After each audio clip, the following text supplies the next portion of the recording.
difficult. Definitely think they learn a lot from that experience.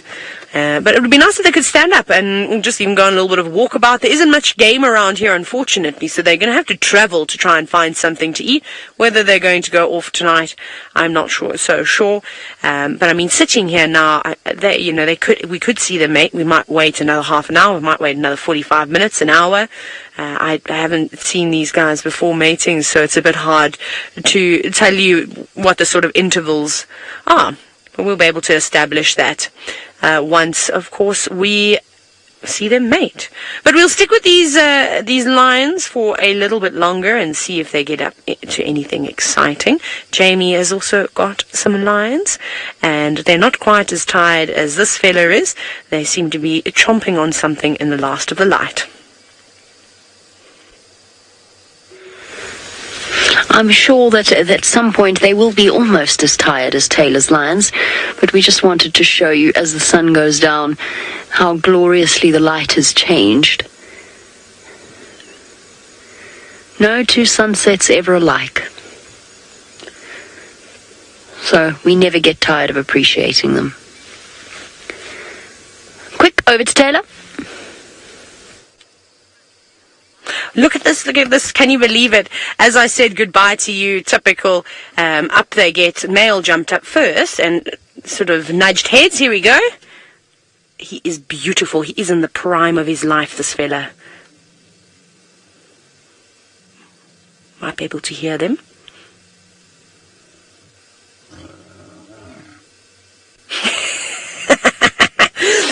Not too impressed with him. I mean, he even got a flick to the face. But look at that intense colouring on his body there. Look how dark and grey he is.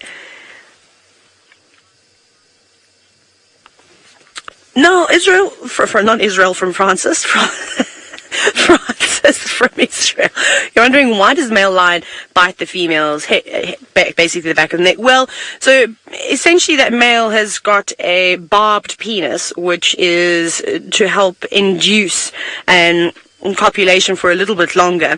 So that can be quite painful. Obviously, I wouldn't be able to give you first-hand experience on this, but this is what all the books say. And obviously it's quite a bit of discomfort. So what he does is he bites her on the back of the neck to try and distract her. Whether it works or not, I'm not so sure. It doesn't look like it, because every time a male dismounts a female, it normally ends up with a swat to the face and a growling and showing of teeth. So I can't imagine that it does a good job. But she looks fairly satisfied at the moment. Now, something that we often see with animals, we see it really well with giraffe, is the way that their color changes as they get older. And I haven't seen it for a long time. I actually haven't seen it on the Birmingham boys yet. But you could just see that this fella is a little bit older than the Birmingham boys just by that dark coloration he has on his body. Never mind the mane. They can still have blonde manes. But a really big male lion that's in the prime of his life, that's producing as much testosterone that he's ever going to produce, he goes that beautiful, like a dark blue color. We see it with the eland bulls as well. The kudu bulls do exactly the same thing. So very, very nice to see such beautiful, mature males passing on their genes. And hopefully this lioness in 3.5 months' time also will give birth to some cubs. I'm just trying to figure out which pride she could be a part of. Maybe the marsh breakaways? Maybe? I don't know. We're very close to the Mara River. We're sort of looking... We're a little bit further south of Angama camp. Right along the Mara River, so it's quite far. So I'm not sure who we've got, which lioness we've got over here with this boy. Again, I'm going to send you, though, back across to Jamie, who's still sitting with the sausage tree pride. We are indeed, and still enjoying the scenery. Genre just can't stop filming the pretty light and the pretty colours. So we're still with our sausages. If Tayla is where she says she is, sorry, it sounds like I doubt that Tayla's telling us the truth. Obviously, she is where she says she is. Then I think I can help her with which lions those would be, or which lioness it would be. Would probably be one of the 3 marsh breakaway lionesses. So Jicho, Akili, and Kini. Did I get that right? Oh, bless you. Did you get some buffalo up your nose? I hate it when that happens. It's not very comfortable at all, is it? He's also got a very distinctive nose, this male lion. Cut on the top, or an old scar on the top. Of course, now that I said that, he's hidden it. There you go. That will always look like that. So we'll be able to easily identify him. He doesn't, looking at his face, he doesn't look as young as his mane makes him look. It's hard to tell, but his teeth are showing a little bit of wearing, so he's not young. So he could be the dad. I'm just quite surprised. I'm still puzzling over the dynamics of this area. He belongs, if I'm not mistaken, he belongs to the coalition with the two big black-maned males that we saw chase the young males away when Manu and myself were filming the lion hunt a while back, quite a long time ago, and the males came barreling out of the distance. I think he belongs to the same pride as that. I'm not sure. Oh, hold on. Sorry. Last thing, just quickly. Look at that lioness's tail. It's kinky tail. Ah, it's all tying together. Look, it's the kinky-tailed lioness. Properly broken tail. All right, that makes sense here. Okay. All tying up together. So the sausages are actually part of the same pride as the kinky-tailed lioness. Now we're unraveling things bit by bit by bit. And, of course, some of the lions we've got to know exceptionally well. I'm not sure where James is or which lions he's with, but apparently he has a lovely scene to show you.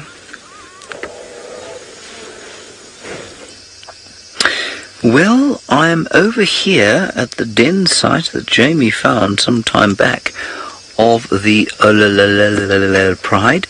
And there are two interesting things here. Firstly, that I don't see the tiny cubs. Those are relatively oldish cubs. They are probably about, let me have a look with my binoculars. I'd put them at roughly 4 months or so. So they're not the very small ones. But what's interesting is that this lioness has clearly not replied to the other one that was yelling her head off earlier, not far away from here. Why she has chosen to leave her sister, cousin, aunt, in a state of distress, I suppose, almost, looking for her, I don't know. And this lioness is playing nursemaid to these cubs, most probably their mother. But the very small ones I have not seen, so I don't know where they are. But this was the spot at which Jamie first spotted them. The spot at which she spotted them. And I suspect they will not emerge unless another lioness pitches up. Now there are at least 3 lionesses in this pride. I've spent very little time with them.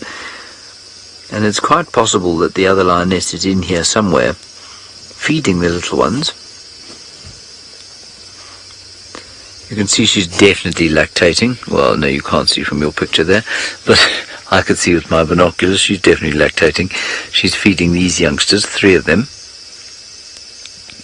And Craig was just showing you, of course, the beauty of the sky here in the Masai Mara as day fades to night.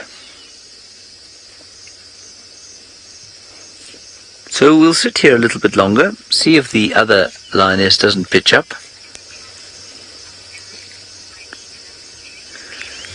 Shauna, you're wondering about the transport of lions and whether any of this lot are sort of darted and relocated to other countries. No, they are not. This is an open system, and so you'll find that that sort of thing doesn't happen at all. In a place, well, there are 2 reasons for it. Firstly, for example, in South Africa, the lionesses are a slightly different subspecies. So were you to import an East African lioness into South Africa, you would sully the genetic makeup of the Southern African lionesses. There are 4 cubs there, aren't there? I'm just going to sneak forward. Sorry, Craig, there's a gorgeous sky behind this tree. We'll come back to them now. Let's just have a quick look around here. And then secondly, I mean, in a place like South Africa, or here, where they have got very small reserves, isn't that gorgeous? Wow. that is very pretty. In South Africa, where you've got some smaller reserves where they need to bring lions in, they don't have a naturally occurring population of lions, then yes, they would bring lions in, but they would be very strictly regulated, and they would have to be the same subspecies as existed, in the area in which you had your little park. So if you were putting together a game reserve, you would have to make sure that the lions you imported were the same subspecies as those occurring in your region, and the park authorities would be very, very careful about that. Isn't that pretty? Now, Tayla is a little bit closer to that sky than we are here, and she apparently would like to compete with this one. Tayla, with due respect, my dear, neither of us can claim credit for this sky. Let's go and see hers.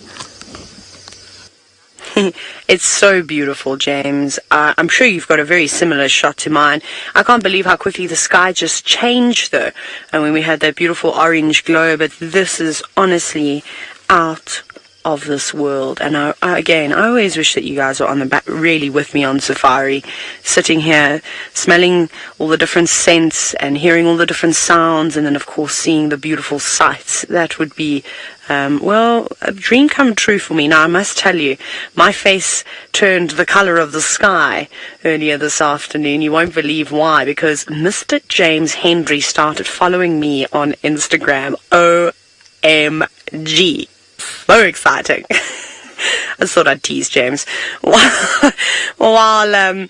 Seeing as though it's my last drive with him this afternoon. Not forever, don't panic. Please, everybody, if you have started panicking and, declared that this is the end of your life, it's not, I promise. James is not leaving. He's just heading back to South Africa. So no more driving around and playing games in the Mara, but I will be back in South Africa too, so then I can carry on teasing him there, and he can carry on teasing me.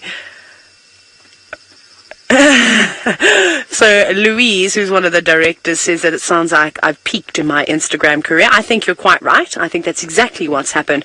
I don't think I can get any higher from that. So thank you very much, James. I'll remember this day forever. Right, let's go across to my friend Byron, who's bumbling about, and I wonder if he's going to see any owls tonight.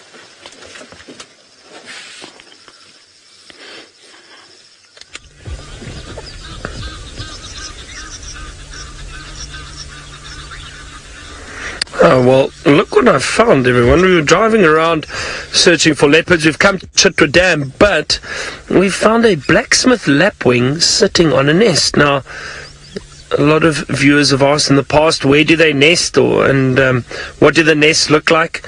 So this black-smith lapwing, basically what they do is they just nest on the ground. Now, there's a bit of, it looks like, I don't know, giraffe dung, actually, that is lying around at the moment, those little pellets, and it's made a nest kind of in between there. So just in the sand, what they do is they kind of dig almost like a little, shall we call it, a bowl-like shape, a concave little shape in the ground, and then they nest on that, and they lay these very well camouflaged eggs, and they sit on the eggs.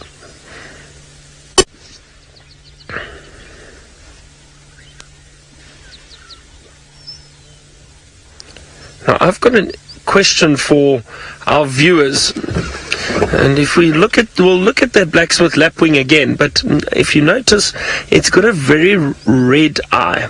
Now, my question is, and I don't know the whole answer, I've got theories, but I don't know the correct answer yet. Like I said, I've got theories to this, but why do some birds have red, very, very bright red eyes, and others have darker eyes, and some of the birds I can think of that have these red eyes, the black-smith lapwing, grebes, these little grebes that we get out in this area too, they're like little ducks, and a few other birds, but they've got these red eyes. I think it is the brew or the puffback. I think that's also got a red eye. But what is the purpose of these red eyes? I'm just wanting to check if it's the brew, no, or the puffback, I think. Let me just double check, but I'm sure one of them have got a red eye, and I think it's a puffback, yeah. The puffback also has like a reddish eye, and there you can see it over there. Sorry, there we go. I'll do it just quickly. There, is that okay? There. See that red eye? Now, what is the purpose of these birds having red eyes? I'll tell you my theory. So I thought that some of the birds that we see, the water birds and that have got these red eyes, I thought perhaps it helps reflection of the water, or fishing, for fishing purposes, depending on the food that they... Oh, look, our fish eagles are calling. I was going to point them out to you just now, but they've started calling.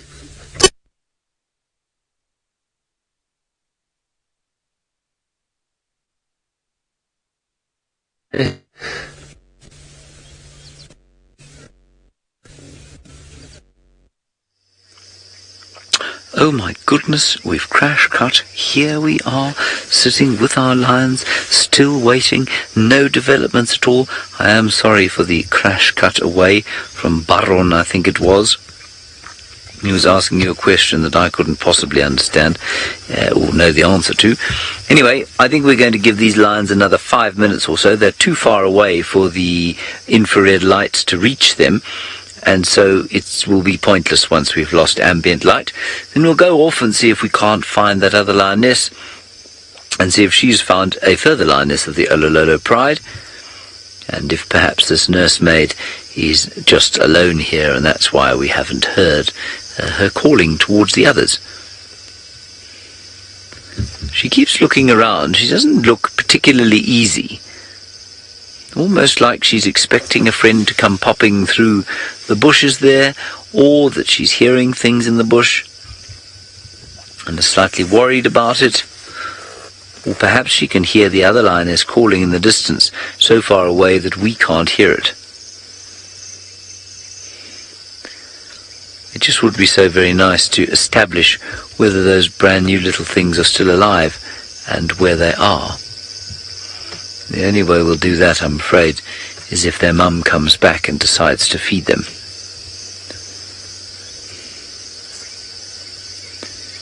Anyway, quite a lot of activity there. 4 cubs, all of them trying to suckle off that lioness. They may or may not be hers. We don't know, of course, because we haven't, as I said, spent a huge amount of time around the Olololo pride. I shall miss not saying the word Olulolo. And for those of you who are wondering how it is spelt, because it is misspelt countless times, it is O-L-O-O-L-O. O-Lu-Lo-Lo. O-Lu-Lo-Lo. There we are. I don't see any further lions coming this way. I'm just going to be quiet for a second because there's some quite nice night sounds here on the side of this little river.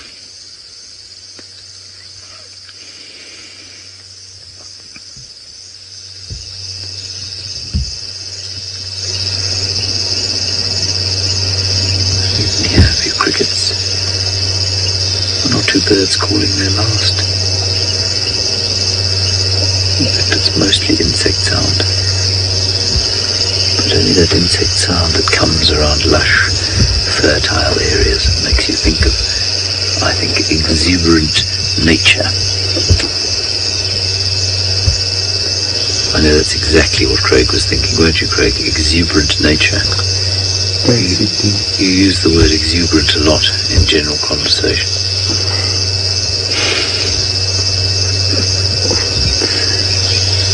Alright, I think we're unfortunately going to have to leave these chaps on account of the fact that it's getting dark and our infrared won't light them. We could blast them with a spotlight, but that's not a great idea because they're very little.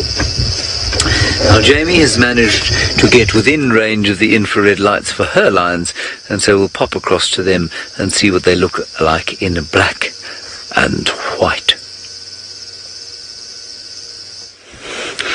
They look like lions in black and white.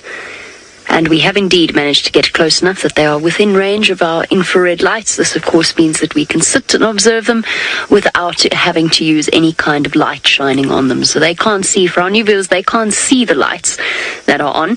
It's an infrared light, so it's just a red glow, essentially. And I know because I've looked into it many times accidentally. So, the kinky-tailed lioness pride makes her part of what we've been calling the salt lick pride. So this is the salt lick pride. So has there been confusion with the sausage tree pride and the salt lick pride? Because I think it is. I think that's where the confusions come in.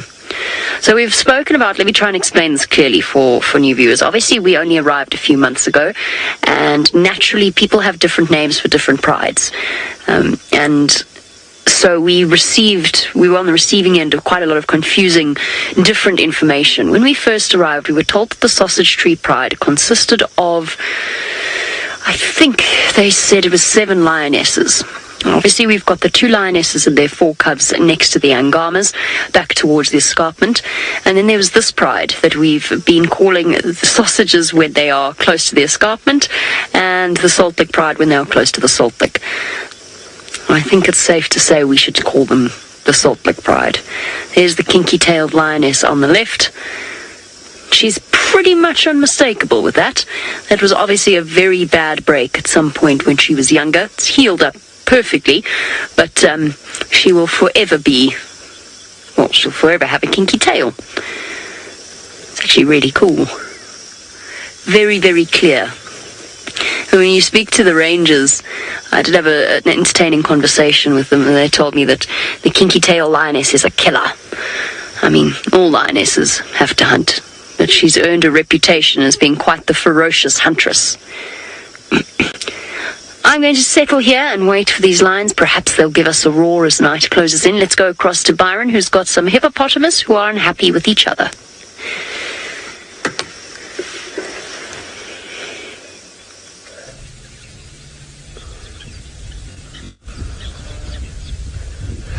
Look at this. I'm glad. I think our signal is going to be okay. But this is very interesting. There's a young hippo, and this larger hippo is very unhappy, and it just chased it out of the water. Huge wakes moving across the dam as these hippos ran through the water. And it was incredible to see how fast it can move through the water. But this is going to be interesting. Now this one's rolling around. That young one's coming back into the water. Let's see if it chases it again. I'm not sure why, unless this is a large male that is trying to potentially mate with a female. Look at there, potentially trying to mate with a female, and maybe that female has that youngster still hanging around. So the male might be trying to chase it away. But have a look at his behavior. He's flicking his tail, all signs of aggression. He's been yawning every now and then, showing those large teeth. And now for some reason he's moving off. Fascinating behavior. That was really exciting. I haven't seen hippo behaving like this in this area for quite some time.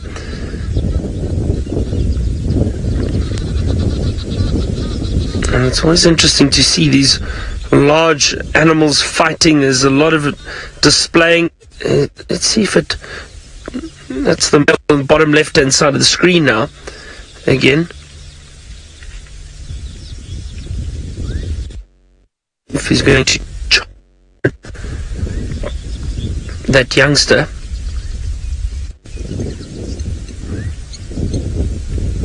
Oh, sorry, just before we got cut off, I know there was some question, well, I had a question about the eyes of some of the birds and the reddish coloration around the eyes, and some of the answers I've received have been that perhaps it's got to do with long distance vision, but then again, some of the birds that have got it don't need the long distance vision. Then what about the vultures and the eagles? They don't have those red eyes. So I don't know. I really don't know. It's an interesting question. And like I said, I thought maybe it's got to do with the type of food they eat, possibly to help them spot the food better. But then that wouldn't make sense because the lapwings feed on land, and they, it's a bit different to the birds like the grebes that are in the water. So I'm not sure. Apparently, or Lou says maybe it's got something to do with filtering UV rays. That could possibly be it. But again, I don't understand why some birds have it and some don't. Maybe it's just one of those unanswered questions of nature.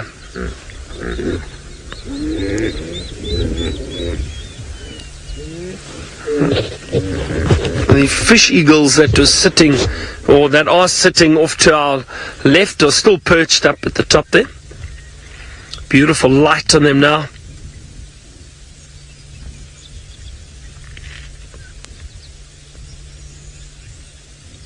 Really lovely. It would be great to see them call again.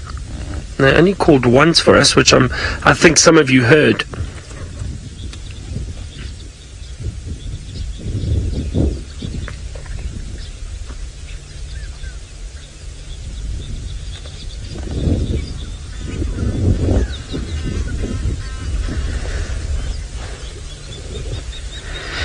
I think what we're going to do is those hippos have settled down now. For some reason, there's no more activity there. They've seemed to have all calmed down and they're still in the water. But that was very interesting behavior, just to see that. And I think what we're going to do is I'm going to leave the dam now. It's starting to cool down quite a bit. I'm going to drive around back towards that male lion.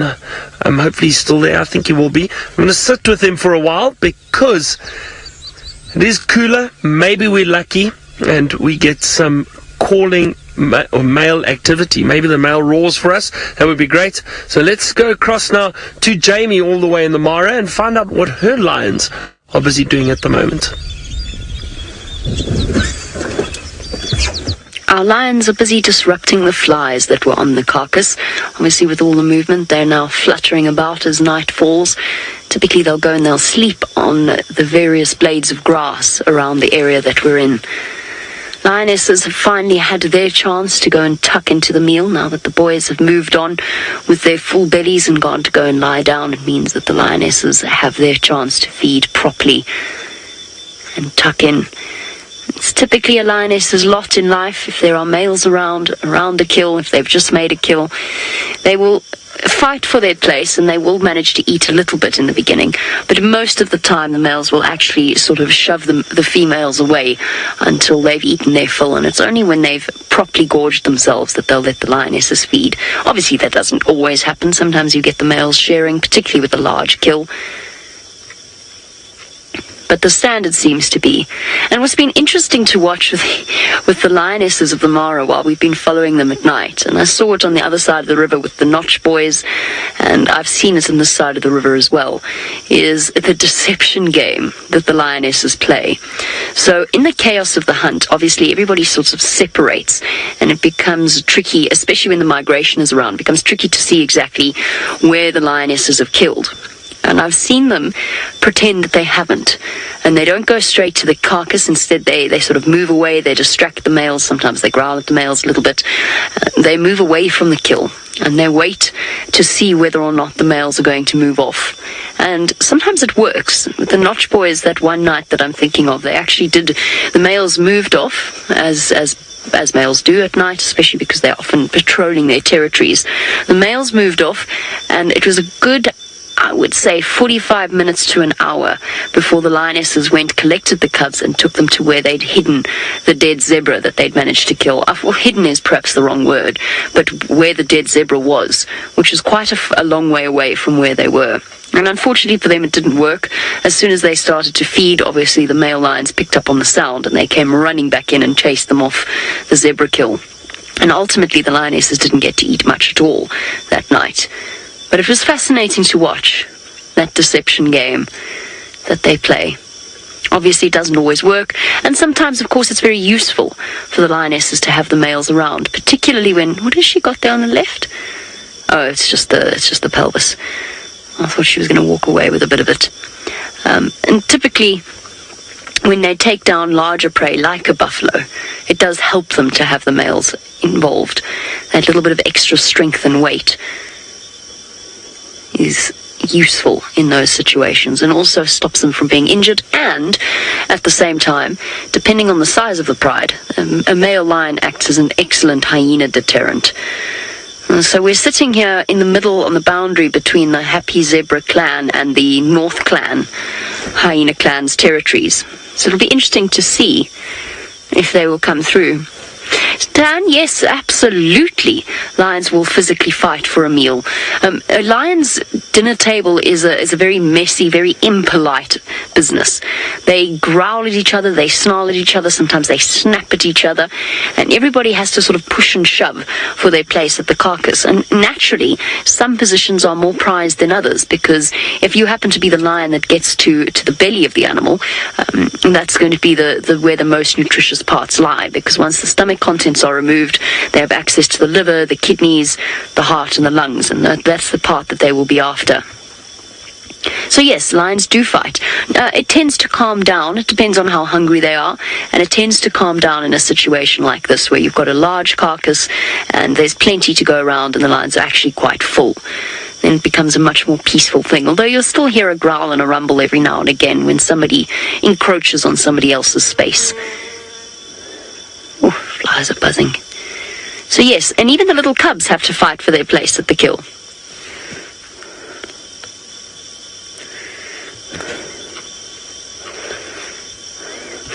Anita, we've actually touched on disease a few times this afternoon. We want to know, if a predator eats an animal that is sick, will they become ill themselves, or will they become carriers? It depends what you're talking about, yes. In certain circumstances, particularly with something like anthrax, which does naturally occur, particularly during times of drought in slightly drier areas like in South Africa. I was actually quite surprised we didn't see more anthrax cases when we experienced that drought. Was it last year? Yes, it was last year. And all of the animals were so thin and struggling, because that's when the spores of anthrax start to emerge. So yes, something like anthrax, the predators can become infected. There's obviously different strains of anthrax and different types of infections. Sometimes it's pulmonary, sometimes it's skin-based, but it does happen. So yes, there are certain diseases that are passed on that way. We're going to sit patiently, wait and see whether or not the hyenas come through, or perhaps our lions give us a roar. In the meantime, James is busy exploring the secrets of the Mara in the dark. I am exploring the Mara in the dark, and I will tell you that Batman has got hiccups. Batman, sorry about your hiccups. Don't we have some Thomson's Gazelles in front of us?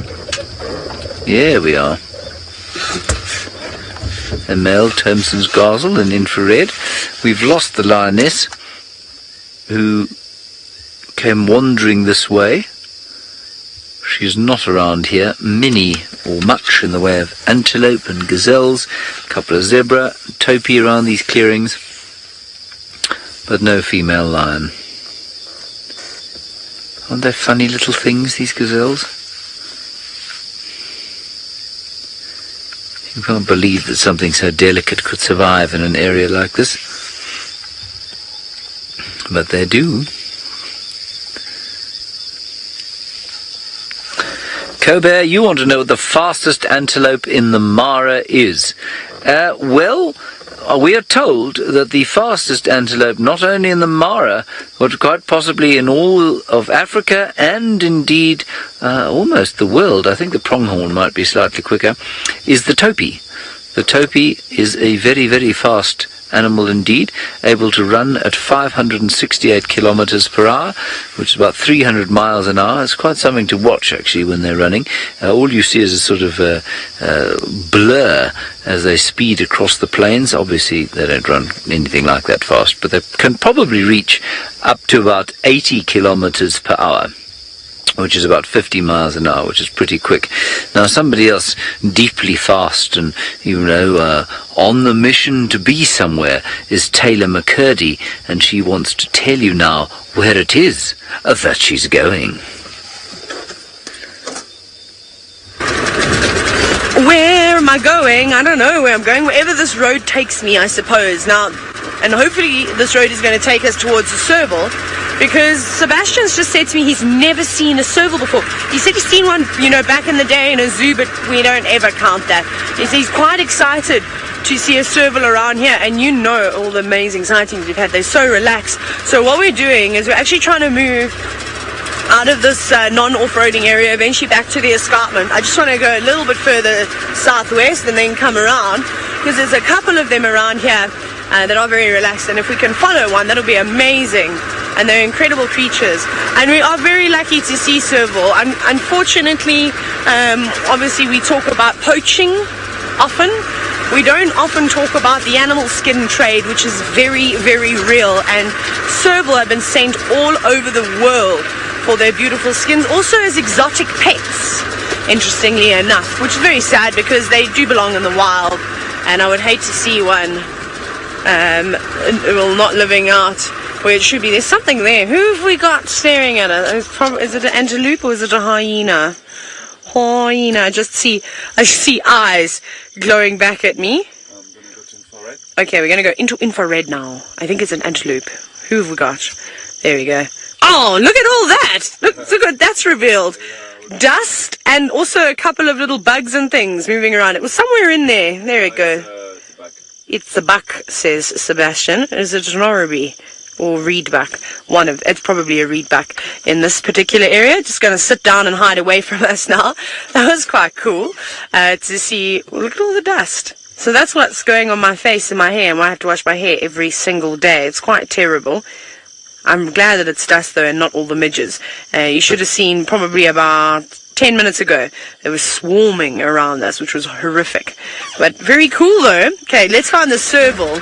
They're amazing creatures. I love sitting and watching them. I'd really like to see serval kittens though. I think that is going to be the ultimate sighting. Imagine. Oh, really, really wonderful. Or even just seeing another caracal. Quite nice. I think I'm going to be searching for the smaller predators tonight. I think that's what we're going to do. I think we could hopefully have a bit of fun. Byron is still, well, he's around, of course. He hasn't left anywhere, hasn't jumped in a plane and flown away. He's in the Sabi sand. Let's see what he's up to next.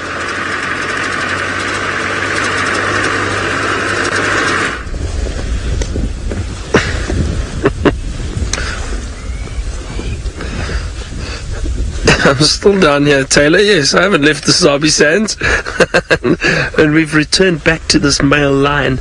Now, it doesn't look like he's moved at all.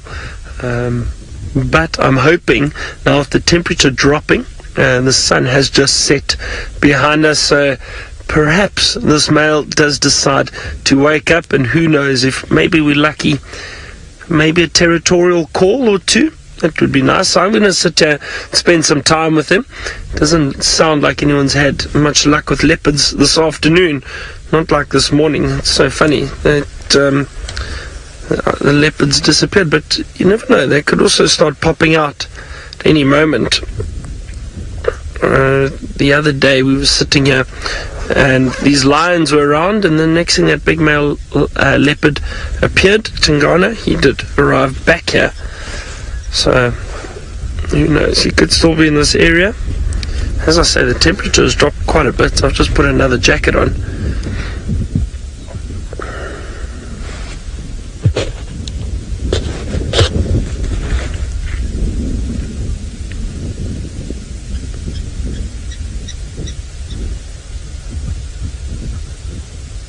I do still really enjoy sitting with these big male lions, no matter what they do. I think, and I noticed again recently, the last 2 or 3 weeks, having sightings with different big cats. And even though we think they are resting and lying down and not doing much, they tend to surprise us. And they stand up and will do something. I think patience is key. The other day, just if you think about, when was it? 2 days ago, in the afternoon, we got to these male lions, and the two of them were lying under that marula tree where the kills were, that were hoisted up by that leopard. And we sat there for a while and thought, okay, well, it is quite warm, maybe they're not going to do anything, but we waited.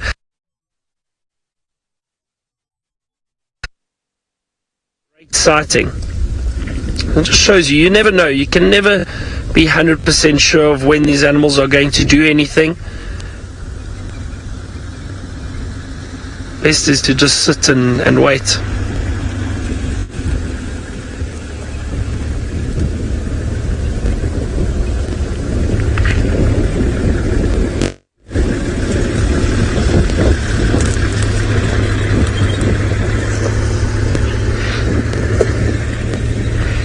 Alright, well, I'm going to be patient and sit here for a while with this male.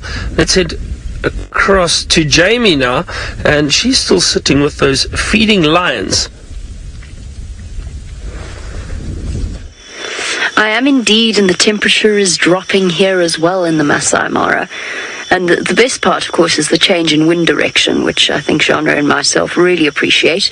It's gently wafting the smell of the buffalo across us. Not too bad yet, though.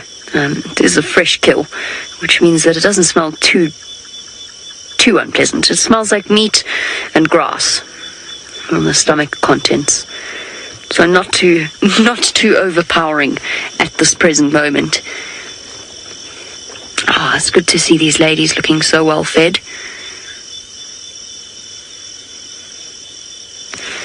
Oh, Philip, lovely question.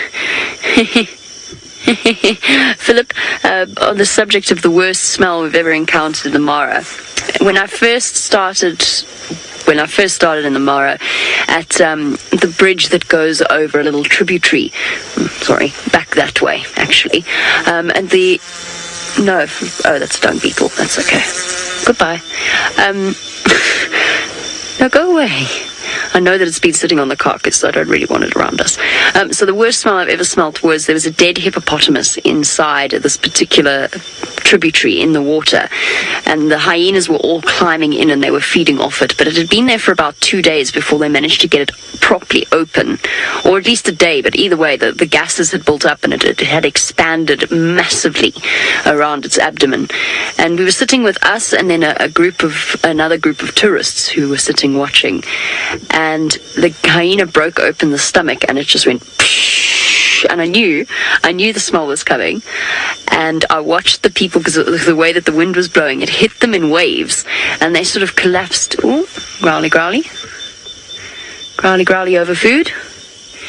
The people bent double in waves, row by row, as the smell washed over them, and then immediately started frantically signaling to their driver to drive away.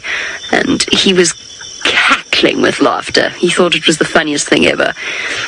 We were overwhelmed, actually, to the point that we had to move back for a little while that initial burst of gas dispersed, because it was horrendous. It was absolutely horrifying. That combination of I don't think I even need to describe it to you. I think you kind of get the idea. Build-up of gas over a day in a hot, rotting, fatty hippo carcass. That was disgusting.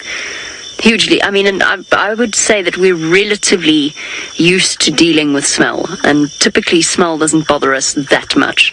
But every now and again, even we get overwhelmed, and we had to drive away for a little bit. Once or twice, because our cameramen, obviously, they're with us the whole time, so they get used to the smells as well.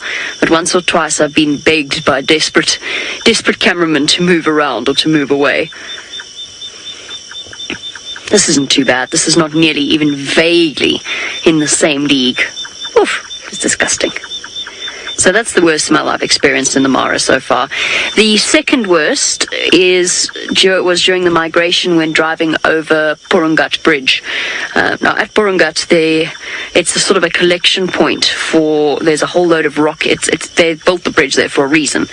There's a whole load of rocks there, and it's where the wildebeest carcasses gathered and piled up from the ones that drowned and washed down the river. And at one point there were probably about 60 to 100 carcasses there.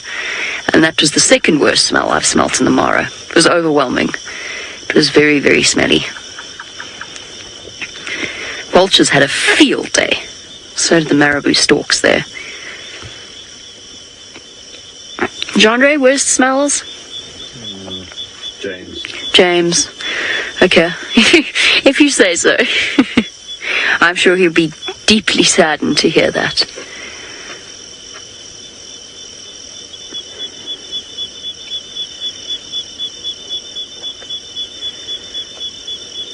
Oh, so full.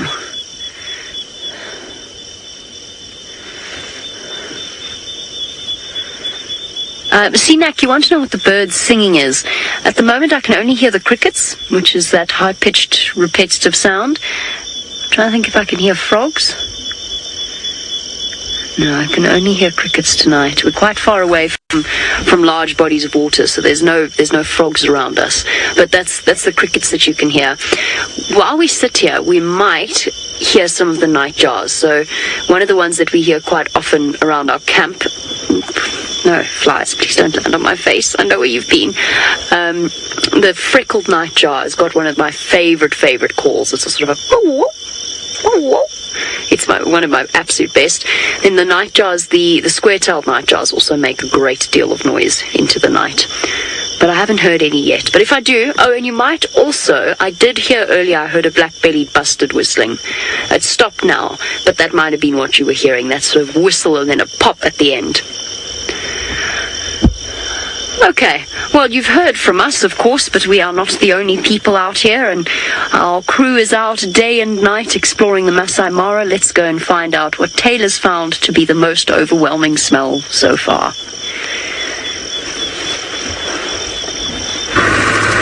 I've been thinking about this, and I've had I've smelt so many horrific things out in the bush before. And you've seen me gag many times at the horrific sense, but I'm going to have to go with dead hyenas. So I've had a couple of different encounters with rotting hyena carcasses, and the first time I ever smelt one, it was absolutely horrific. I had no idea what it was, and I got out the car to go and investigate in Sutlu, which was a river down in the Southern Sands, and got out, walked a little bit, and then of course spotted this dead hyena. It looked like it had been bitten by a snake or something, because its one leg was very swollen, and I still thought, I don't know really what else would cause something like that, so I think a snake got it. That was horrific. And then very sad when my goodness, Scarback, a female hyena that we see often that's part of the Djuma clan, passed on, we suspect was killed by Mvula. Now I've just spotted some eyes. It's probably going to be something like a buffalo that's staring at us. So yeah, so hyena's my worst smell. And then Seb, and yours? Without a doubt would be lion dung. Lion dung? Fart, yes. Lion dung and lion fart. Quote unquote from Sebastian. I think it might be just out of our reach. I don't think it's a predator. It's so, no, it's not. It's also ducked. It's in that tall grass. You can just see, okay. I think it's probably a buffalo. Oh, there we go. Okay, zoom in the highest point of the grass. Yeah, there we go. Yeah. There it is. Go to your right a little bit. You can just see a tiny little eye. Yes. What are you? It's a herbivore. Yes, it's the antelope of sorts again. I think it's the reedbuck that are catching us out this evening. And they do grab our attention, though, because they're on their own. Sometimes you see a male and female together, but it's not very common to see an entire herd of reedbucks. So, and then more solitary animals. So when you see one, and they're pretty large as well, they sort of stand the height that a lion or something would stand and be moving through the grass. It's always good just to double check. That one, though, didn't sit down and try and hide away from us like the other one. So, okay, lion, I agree. Lion scatters absolutely horrific. Now, ruby in the sun. You can be ruby in the moon tonight because there's no sun at the moment. Are you wondering why do their eyes glow at night? So it's basically called the tapetum flash. It is a layer in the eye where the light reflects off of it, and then it sort of bounces back a variety of different colors just depending on which angle you shine it at.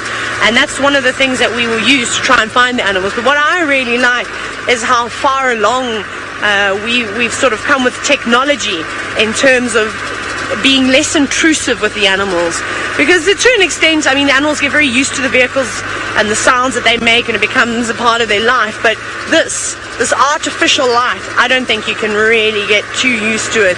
So we use the spotlights to find the eye shine, to find and locate the animal, and then once we've got it, I'll drop it, and you obviously have seen throughout the night how we've been changing between black and white and then the normal coloring. And so I think that's so nice that we're using infrared lights, thermal cameras, all these different types of things to film animals rather than a bright light like this. It's really nice. Everyone's moving in that direction. Now, James, of course, received a comment from Gendre that, well, James is Gendre's worst smell. I think it's about time we hop on board James's car and find out how he feels about that comment. Well, I'll tell you how I feel about that. I feel that, at the risk of being nasty, which I'm very good at, I mean, when Genre makes a comment like that, he does it at his peril, because while he is, that's it's an amusing dig of sorts, I am outright nasty, which he, you see, is not. So, what I'm going to say is what I suspect the worst smell in the Mara is Gendre's hair, but I have not been brave enough to try and smell it. So, in the absence of Gendre's hair, I think that the worst smell in the Mara is, you see they've been covered. Obviously, hippo carcass is bad, lion dung is appalling, hyenas can smell pretty rank. I find the smells that put me off the most are the smells of human waste. Now, I don't mean that necessarily as bodily effluent, but cities or towns. I mean, there are a couple of towns around the Mara here where the litter is piled up. And when litter gets wet and it has that horrible smell to it. And although it's not necessarily as strong as some other smells, I find that to be, it defends me the most. I'm not sure why. I suppose because lion dung and hippo carcass and all that sort of thing are completely natural smells. Whereas the sort of smell of human waste, again, I don't mean bodily effluent, which isn't great, but our wastefulness, perhaps, is, it conjures up, or it is an illustration of our disrespect for nature and the world around us. So perhaps I'm going to say human waste, not bodily effluent. I'm not going to say bodily effluent once more on Drive. Craig, would you like to say it? Not. There you are. Thank you.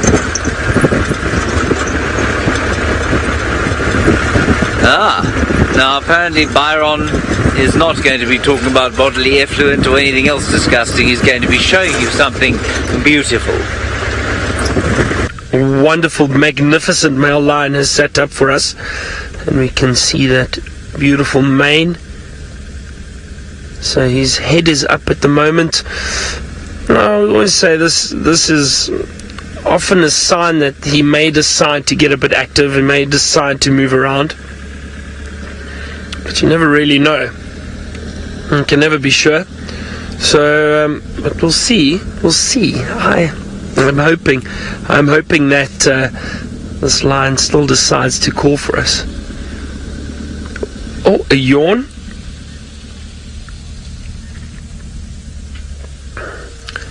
Now again, not always, but that is often a sign that these big cats are starting to wake up. They're trying to get oxygen into their body. And he may stand up, stretch, and then lie down in a different position. He may flop back over again. Let's see. He does look a lot more alert now.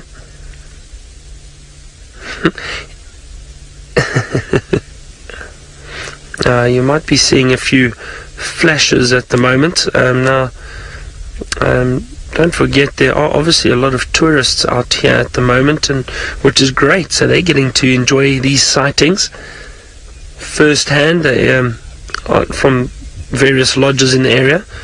So a few odd flashes just going off there's still a bit of light around, so those flashes shouldn't disturb that lion too much. I know we always try to be very sensitive with camera flashes and that with animals, but there's still a bit of ambient light, so it's not anything we need to be too concerned about. It looks like he's dozing off again.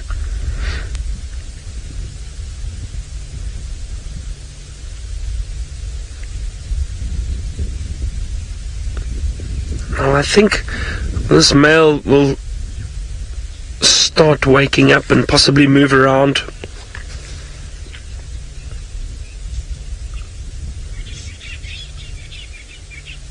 And probably patrol his territory, maybe try and meet up with his brothers, one or two of his brothers. We know this coalition, the Birmingham coalition, they do meet up from time to time, but also patrol different areas. Sammy J, and you say this male lion's face can probably tell a lot of stories, and it does. All the scarring, and I think lions, often we see them and they are resting during the day, but that's for good reason, because these lions are generally active at night, very active at night. It's cooler, they prefer moving around at night under the cover of darkness.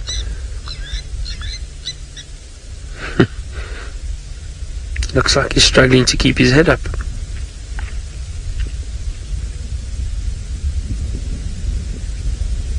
Oh, that's beautiful. He's got quite a nasty scar over his right eye. You can see that. Probably a scratch or a bite. Most likely a scratch paw, and to be honest, is possibly from one of his brothers. Maybe feeding on a carcass. They get very aggressive with each other. They do fight, or fighting over a female.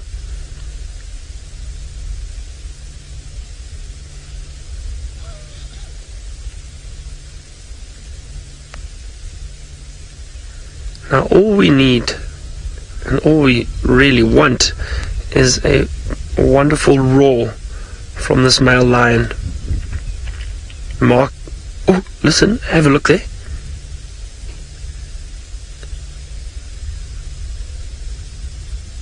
He gave a little bit of a call, just a soft call.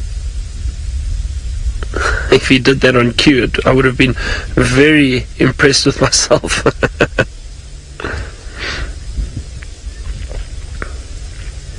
As I said, those calls can be heard for a number of kilometers away, and they'll do that for a number of reasons: to mark territory, warn other lions that this is their territory. They could also potentially do it to contact each other, find out where his brothers are, find out where a pride of lions are. Maybe some females that might have a kill if they reply.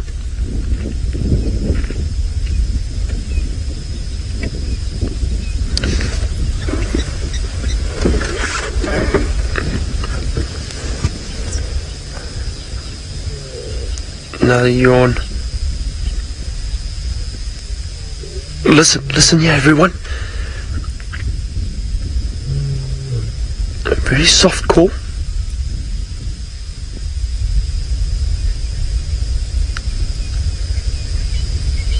Come on, it's almost like he wants to roar. Maybe he's just warming up to it.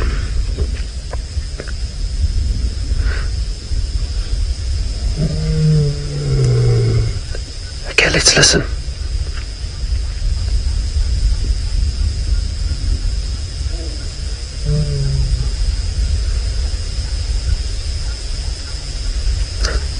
Again, just soft calls, not a full roar just yet. But let's see. I'm hoping our patience pays off. We said we're going to sit and wait, and hopefully we get a roar from him.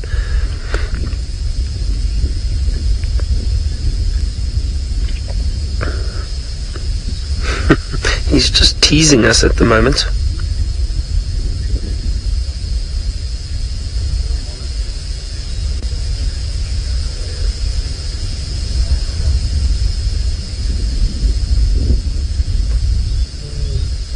There's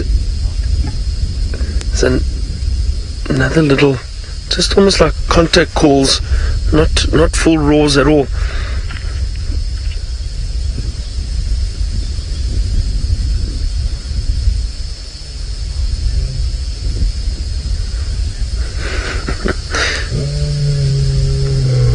There we go, listen to this.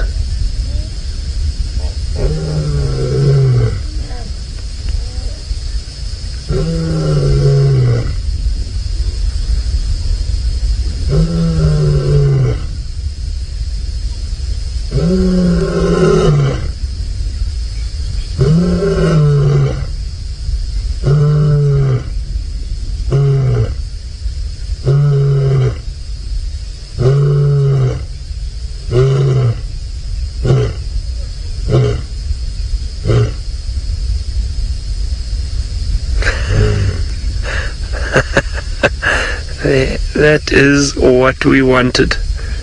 Wasn't that fantastic? Hey? I hope you all enjoyed that as much as I did, and I promise you, for me, that is the ultimate sound to hear at night. I've been very privileged over the years to have heard male lions calling and, kind of marking out their territory. And I never, ever, ever get tired of hearing that sound. And when you are seated this close to them, and they call and you can actually feel the vibrations. It's incredibly loud, and it can be heard for quite a distance. It is something special and something to behold.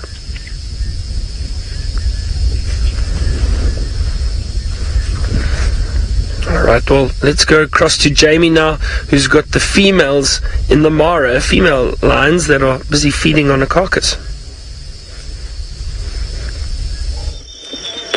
I know exactly what Byron means. It truly is one of the most extraordinary feelings in the world to have lions roaring right next to you.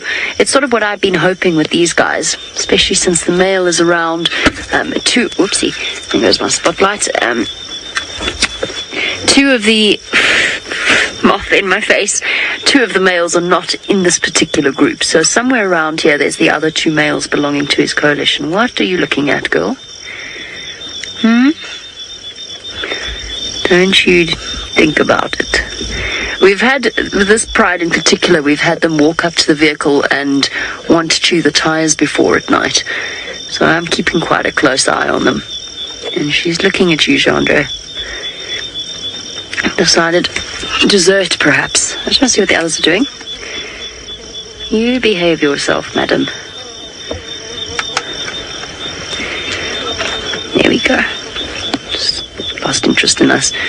It's one of the prides that we now with our new policy has been, in essence, that when we are out all night with these animals, that we never ever sleep, all of us at the same time.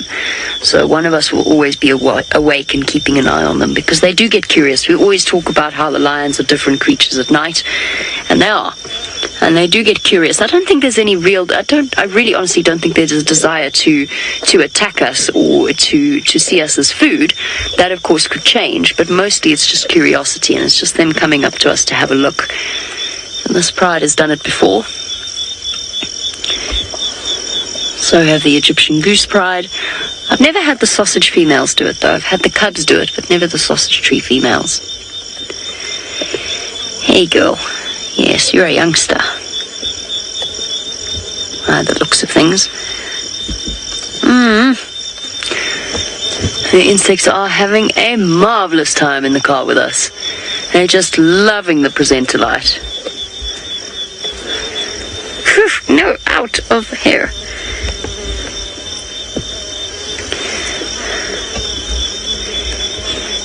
I bet you want to know whether I've got any idea when the scavengers will arrive, while you sort of get an idea of the... Oh, there goes one into the car with us. What were you? Dung beetle. I think that the scavengers already know that this is here. So there's a chance that they could arrive. I don't think To be 100% honest, I don't think the hyenas are going to come and try and tackle this amount of lions, not with 3 males here. I don't think it's going to be worth their while, but you never know. And sometimes they come and harass lions just for the sheer fun of it. I've done, every now and again, I check around to see whether or not there are any hyenas in the vicinity, and I haven't seen any, but I'm sure they're lurking. I am sure they're lurking. Okay, I'm going to sit here and wait patiently for either the scavengers to arrive or perhaps the lions to roar. In the meantime, Tayla's found the animal we've just been talking about. A very dirty one, Jamie. This one is completely covered in mud.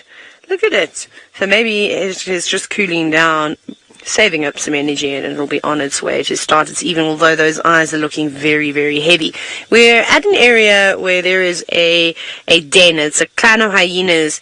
I don't know what they're called. I remember reading something about them being the Safari Live clan, but I don't think that was just a name, just to sort of try and establish this different group of hyenas that live around here. But I've seen them in this culvert before. Often in the morning you see them out lying on the road. Big yawn. He's tired, just waking up. Very curious, though. I think I'm trying to remember how many I've seen around here. The ones I think I saw about 20 or 30 of them roaming around down the road. And I was actually just telling Sebastian a story about one of my first experiences out here in the Mara, and it started pouring with rain, so we quickly had to try and put the covers down. And I'm sorry if the camera moves, it's me. I'm swatting all the insects that are flying around. And this kind of hyenas got up and came towards us and sort of sniffed around the car while we were climbing about, trying to keep nice and dry. They were very, very curious by us, which was quite funny, actually. And then I was saying, hyenas out here make me a little bit nervous. I don't know if I'd like to come walking down the road, never mind the buffalo and the hippos, but a clan of 30 or 40 hungry adult hyenas would send shivers down my spine, especially the way that they reacted towards us. They were so curious. They were not frightened at all. But they've been laying in the mud. That's just to keep them nice and cool. Hyenas are, well, dirty creatures by nature that aren't as pristine and clean like leopards are. But I suppose it's very important, and I'm sure it helps keeping the bugs at bay too. We see lots of other animals doing it. Oh. Yeah, there was it sounded like maybe a hippopotamus. It was a strange noise. You saw it caught the attention of that hyena. His ears sort of pricked up. And probably some hippos having a box at the Mara River.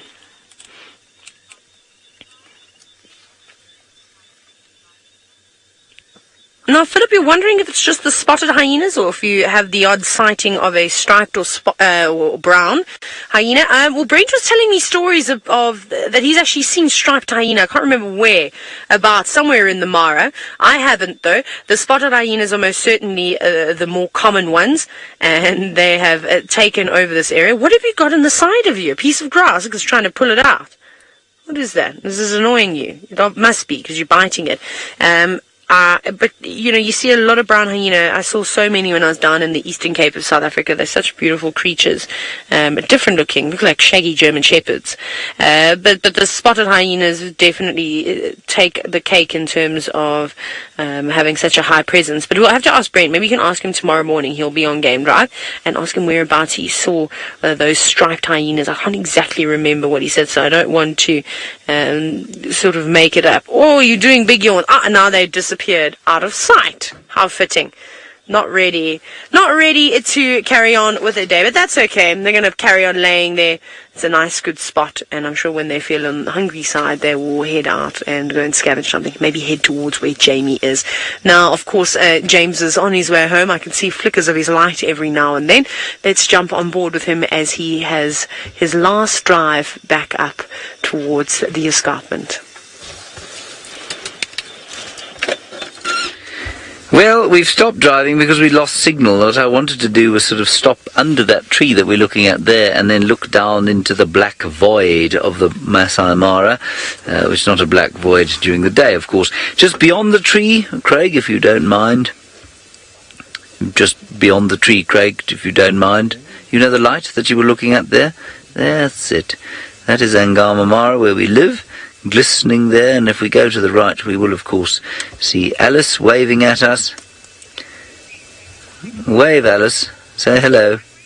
She says she's waving. Oh, look at her. Isn't she wonderful? All right, so, well, it has been a wonderful, wonderful ride here in the Masai Mara. I do hope to be back, and I must just say, while we have worked very hard here, what a profound sense of gratefulness I feel that I have been afforded this opportunity, late in my life as it may be, to come and work in a magnificent place like this, and to share it all with all of you, of course. I will hopefully be back very soon, and hopefully also we'll travel with each other to many other exotic locations around the world and shoot them and enjoy them and learn about them together. So all that remains for me now is to say thank you to the entire crew up here. I shall miss the local staff very much indeed, including the inimitable Euro Bond, and I will see the rest of you back at Djuma. Until then, I hope that you will remain happy wherever you are in the world.